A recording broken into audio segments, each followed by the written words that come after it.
Bonjour à tous. Le plaisir est le nôtre ce matin pour que nous puissions ensemble parcourir les principales unes en kiosque au Cameroun. Et le périple de ce matin, nous le démarrons avec le quotidien Mutation qui parle de vacances à la présidence de la République, des rouages et des nuages est le titre qui nous est présenté. Et d'après le commentaire que fait pour nous ce matin le quotidien Mutation, l'avocat au barreau du Cameroun, maître Jean-Bertrand Bala, estime que la Constitution est muette sur la gestion de la succession si celle-ci s'impose après la convocation du corps électoral pour la présidentielle. C'est une information à retrouver au complet ce matin à la page 8. Et puis s'agissant également de la présidentielle de 2025, retrouvons ces stars qui appellent à voter pour Paul Biya. Le quotidien régional d'information du Nord Cameroun, l'œil du Sahel de Guiba et Gatama ce matin nous amène dans la ville de Garoua où le proviseur du lycée classique et moderne est en garde à vue. En savoir davantage, c'est parcourir la page 3 du journal. Pour le quotidien Vert Émergence, on n'en peut plus s'agissant des ordures à Yaoundé. Malade du VIH et de tuberculose. Retrouvons les assurances de Manaouda Malachi et puis s'agissant de la restriction des voyages, le Cameroun est dans le viseur de Donald Trump tel que nous le renseigne ce matin le journal. Le quotidien L'économie, d'ailleurs le premier quotidien économique de la zone CEMAC parle également d'insalubrité ce matin et nous renseigne que Yaoundé baigne toujours dans les ordures. Le visage de la cité capitale n'a toujours pas changé malgré les instructions du Premier ministre Joseph John Gouté. Il y a 2 semaines, il demandait la mise en place d'un plan spécial d'assainissement d'urgence. C'est à retrouver ce matin à la page 4 du journal. Également dans les colonnes du quotidien L'économie, on parle des voitures made in Cameroun. Songo Motors réussira-t-il le pari? C'est une interrogation. Nous poursuivons avec Expression politique qui s'intéresse également à la présidentielle de 2025 en nous faisant savoir que Ngongo bat campagne pour Paul Biya à Douala. Le secrétaire général de la présidence de la République, sous le prétexte de l'inauguration du centre de production identitaire de la capitale économique le 14 mars dernier, a profité pour recueillir les motions de soutien des différentes communautés et des acteurs sociaux au bénéfice de l'actuel locataire des Tout-Dits. C'est une information à retrouver ce matin à la page 2.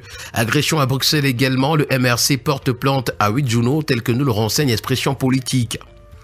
Avec le quotidien bleu, Le Jour d'Amanmana, on parle du Grand Nord. Comprendre l'appel des partisans du changement, c'est lire les pages 2 et 3 du journal. D'ailleurs, à ces pages, vous allez retrouver ce matin l'interview de l'un des signataires. Il s'appelle Paul Samangassou. Les transports urbains également à retrouver. L'État veut importer 3000 taxis et 100 000 motocycles. On parle aussi de la campagne Mobile Care ce matin dans les colonnes du quotidien bleu. C'est 1279 personnes prises en soins complet en 2 jours seulement. Le quotidien Capitaux Public Cameroun Tribune ce matin parle de lutte contre le terrorisme pour sa part et nous présente un nouveau front numérique face à une menace en mutation permanente qui se sert désormais des TIC, de l'intelligence artificielle et des réseaux sociaux. La mise à jour régulière du logiciel de prévention et de riposte apparaît comme une nécessité vitale pour les États. De même que l'élaboration et la mise en œuvre d'une synergie d'action entre les pays impactés de près ou de loin. Le focus de Cameroun Tribune à ce sujet est à retrouver ce matin aux pages 6 et 7. Avec le quotidien Le Citoyen, on parle de la Cameroun Radio Television, la CRTV qui a 40 ans. C'est 40 ans de passion et d'excellence à retrouver ce matin. Avec le quotidien d'information générale et d'enquête Le Témoin, on parle de la gratuité des médicaments pour le VIH ainsi que pour la tuberculose. Aucune inquiétude pour les patients, nous renseigne le journal. Le ministre de la Santé publique, le docteur Manaouda Malachi, a tenu à apaiser donc les inquiétudes des patients à travers un communiqué officiel. Il réaffirme la continuité de la gratuité des médicaments et de certains services liés au VIH-Sida, à la tuberculose et au paludisme. Le quotidien L'Info à chaud, pour sa part ce matin, s'intéresse à des appels à candidature de Paul Biya, même les Mamiwata de l'océan est le titre à retrouver ce matin.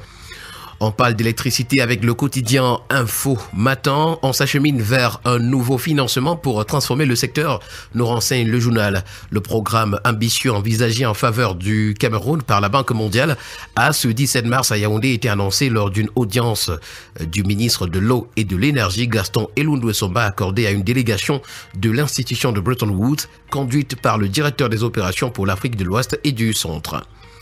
Pour le bi-hebdomadaire Le Point ce matin en titre, sécurité transfrontalière, Cameroun, RCA, Mindef, pacificateur. Le ministre délégué à la présidence chargé de la défense sur très hautes instructions du chef de l'État Paul Biya a effectué donc une visite de travail de 48 heures en République centrafricaine sur place à Berberati avec le ministre de la Défense nationale centrafricain. Il a traité des questions de sécurité transfrontalière entre la République du Cameroun et la République centrafricaine. Le Point fait pour nous le point ce matin à sa page 11. Alpha Echo, en kiosque ce matin, fait un focus sur la falaise de temps. Le temps et le temps du relooking sont à retrouver. Pour Econews, on parle de crédit bancaire. Retrouvons les particuliers et les PME qui font face à des taux exorbitants. À son autre une, Econews parle de convention minière Caminco, État du Cameroun. Cette convention ressemble à une opération de régularisation douteuse, voire à une forme de blanchiment minier tel que nous le renseigne ce matin le journal à sa page 9. Et nous allons terminer le périple de ce matin avec le bi-hebdomadaire, ça c'est Génération Libre, qui revient avec l'affaire MTN contre Dan Poulot. Le président de la Cour d'appel du littoral se serait-il compromis dans le dossier MTN contre Baba Dan Poulot? C'est une interrogation. Et voilà donc qui a permis de mettre un terme à cette sortie de la revue de la presse camerounaise. Merci à vous et agréable journée à tous.